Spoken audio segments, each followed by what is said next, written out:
Hey everyone, and welcome back to the channel. Today, we're diving into a powerful story about courage, friendship, and the fight for justice in a world divided by prejudice. It all starts with a young woman named Skeeter.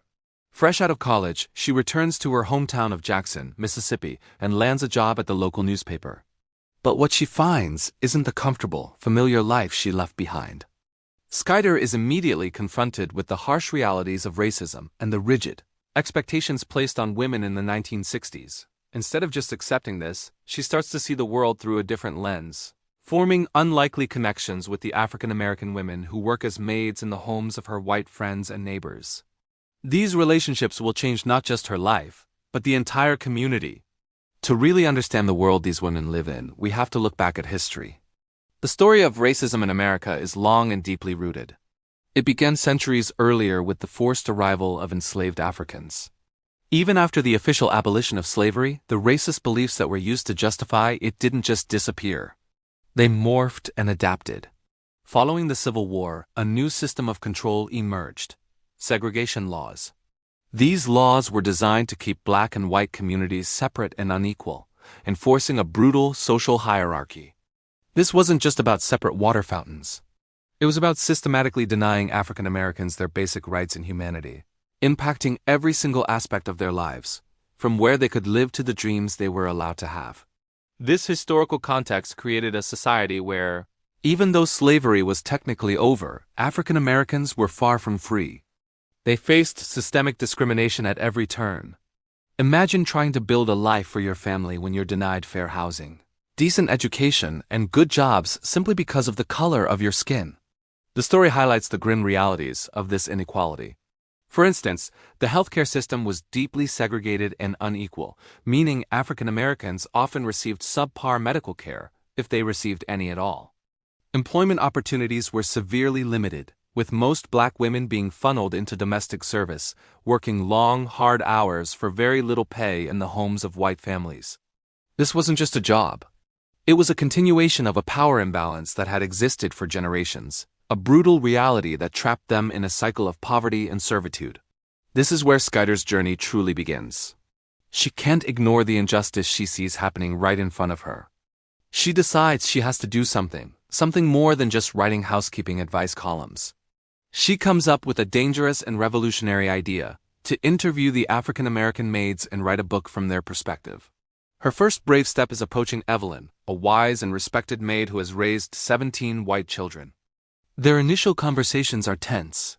Skeeter is a white woman from a privileged background, asking Evelyn to risk everything: her job, her safety, her life, to speak the truth. Evelyn's words paint a heartbreaking picture of generational condemnation. She explains how being a maid isn't just what she does. It's what her mother did, and what she expects her own daughter will do. It's a powerful moment that reveals the deep-seated feeling that true freedom is just an illusion for African American women. As Skeeter's project slowly gets underway, we see the power dynamics of this society play out in different ways. We meet Minnie, another maid, known for her incredible cooking and her refusal to be silent in the face of disrespect. After being unjustly fired, Minnie finds work with Celia, a woman who is an outcast in Jackson's high society. Celia treats Minnie with a kindness and respect that is completely foreign to her. They eat at the same table, a simple act that defies all the unspoken rules of their world. Yet, even in this more humane environment, the tensions of class and race are always simmering just beneath the surface. Minnie's life shows us how deeply oppression can be internalized. She's tough and resilient, but years of being treated as inferior have shaped her view of herself and her place in the world. It's a constant struggle to break free from the psychological chains of racism, even when a small glimmer of a different life appears. The turning point comes when the maids, who have been silent for so long, finally decide that enough is enough. The initial fear of speaking to Skeeter starts to give way to a shared sense of frustration and a need to be heard. They've carried the weight of their suffering in silence for too long. A tragic event becomes the catalyst for their courage. Evelyn's son is killed in a senseless accident, and in her moment of deepest grief, she is abandoned by her white employer, the very woman whose children she has loved and cared for. This devastating loss highlights the cold, transactional nature of their relationships with their employers. At the same time, the atmosphere in Jackson is becoming more dangerous. Activism is growing, but so is the violent backlash against anyone who dares to challenge the status quo. Despite the risks, the maids begin to unite. They start sharing their stories, the small daily humiliations and the major heartbreaks, realizing that their individual experiences are part of a much larger, shared struggle. Then the book is published. It's released anonymously, but it hits the town of Jackson like a thunderbolt.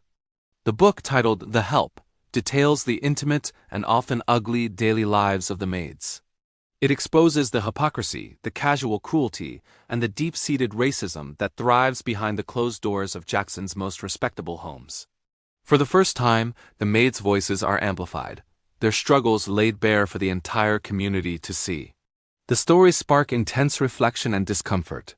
Some people are horrified, forced to confront their own complicity in an unjust system.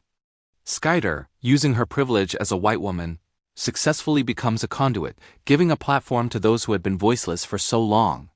The book generates a storm of both controversy and support, proving that telling the truth, no matter how difficult, can begin to shift the foundations of a society.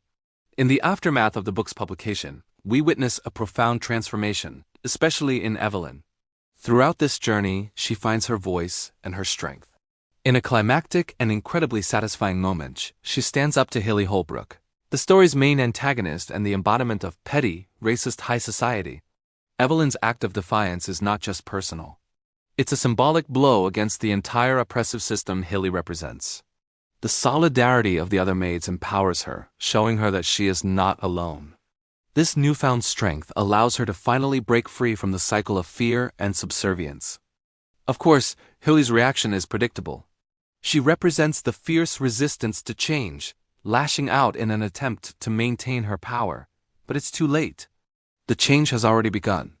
In a deeply emotional final scene, Evelyn says goodbye to the last white child she will ever raise, a moment that encapsulates the love, the pain, and the ultimate triumph of her long and difficult struggle. Her journey shows us that true liberation is not just about changing laws, but about reclaiming one's own dignity and voice. Thanks for watching.